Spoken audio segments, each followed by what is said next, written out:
राधे राधे महाराज जी। महाराज जी, मेरी नई नई शादी हुई और मैं एक फौजी की पत्नी हूँ। महाराज जी, जब मेरे पति अपने कार्यस्थल पर जाने की बात करते हैं, जब छुट्टी आए होते, तो मेरा मन बहुत विचलित हो जाता है, मन अशांत हो जाता है। महाराज जी, ये स्थिति काफी सारी और भी पत्नियों की होती होगी महाराज जी। नहीं, सबकी होती है, सबकी होती है। इसीलिए हम आर्मी के जवान का बहुत संत की तरह आदर करते हैं। ऐसा होता है ना कि जब युद्ध होता है तो सब चाहते हैं कि और बोलो, लेकिन हम लोग चाहते हैं कि थम जाए।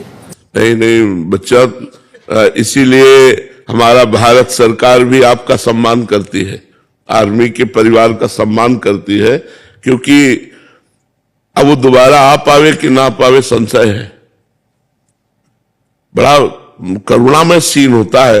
अब वो छुट्टी काट के जा रहा है, अब उसका छोटा सा बच्चा अंगूरी पकड़ के पूछ रहा है, पापा कब आओगे? तो उसके आंसू भर जाते हैं कि उत्तर देने की क्षमता नहीं कि कैसे उत्तर दूं, पता नहीं कहां लगा दिया जाए और कहां सूट हो जाए, क्या हो जाए, क्या लीला हो जाए, क्योंकि बिल्कुल मृत्यु से खेलना है। आर्मी के जवान को मृत्यु से खेल, और कहो ऐसा पार हो जाए, एक भी युद्ध ना हो और रिटायर हो जाए, तो ऐसा भी होता है। तो ज्यादा चिंता मत करो, आप हमारे देश के राष्ट्र के वीर जवान की पत्नी है, तो आप में भी बल होना चाहिए। कि जो करेंगे राधा रानी के नहीं कह रहे, इतना तो पता है कि जो प्रभु करेंगे वो ठीक करेंगे। बिल्कुल, बट फिर भी चिंता हो जाती है। बिल्कुल चिंता तो होती है। चिंता क्यों नहीं होगी? क्योंकि अपना प्रियजन है ना, अपना प्राणपति है और वो हमसे दूर है, तो ये तो, पर जीवन धन्य है।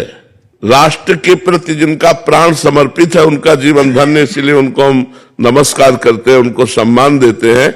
और आप कोई साधारण वीर की पत्नी नहीं है, जिसके बाजुओं पर राष्ट्र की रक्षा का बल है, आप उसकी पत्नी है। आप कोई साधारण नारी नहीं है, आप एक वीर पुरुष की पत्नी है, इसलिए आपको धैर्य धारण करना पड़ेगा। वंदनीय है। हम कहते हैं कि सबसे ज्यादा वंदनीय राष्ट्र के संत स्वरूप ये सैनिक है, क्योंकि कहीं भी खड़ा कर दो, ये प्राणों की बाजी लगाकर हमारी रक्षा कर रहे हैं। आतंकवादियों से लड़ रहे, दुष्टों से लड़ रहे, अन्य राष्ट्रों से अपने राष्ट्र की रक्षा के लिए हिमालय में खड़ा कर दो तो हिमालय में खड़े, 6-6 महीने, साल भर हो जाते, अपने परिवार का मुख नहीं देखते। ऐसा बलिदान, ऐसा समर्पण, हाँ, इसीलिए हम सम्मान करते हैं राष्ट्र के सैनिकों का। अमित जी, राधे राधे महाराज जी। महाराज जी, जीवन में सब कुछ होते हुए भी जीवन में सुख महसूस नहीं कर पा रहा हूं, बिना मतलब की अशांति सी फैली हुई है। हाँ, वो तभी होगी जब नाम जप करोगे। इसीलिए हम सबको कहते हैं नाम जप करो। नाम जप करोगे तो आप खुश रहोगे, आप प्रसन्न रहोगे, आप संकट और विपत्तियों को नष्ट कर पाओगे। हम कहते हैं तुम्हारे पास सब कुछ है, लेकिन निगेटिव भाव, इसको कैसे काटोगे? नकारात्मक सोच, इसको कैसे काटोगे? इसको नाम जप से काटो।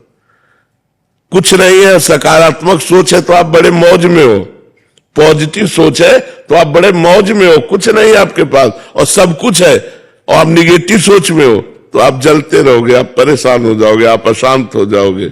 आपके सामने बड़े बड़े सीन रहेंगे कि कब मैं ऐसा बनूं, कब मैं ऐसा हो, जलोगे कामनाओं से।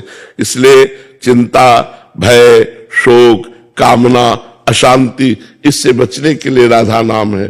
खूब नाम जप करो, राधा राधा। पैसा थोड़ी लगता है, खाली समय में राधा राधा राधा राधा, और आप जपते रहिए। आप देखिए, जो बड़े बड़ों के लिए भी कठिन है, अपने पुत्र का वियोग बड़े बड़ों के लिए कठिन है।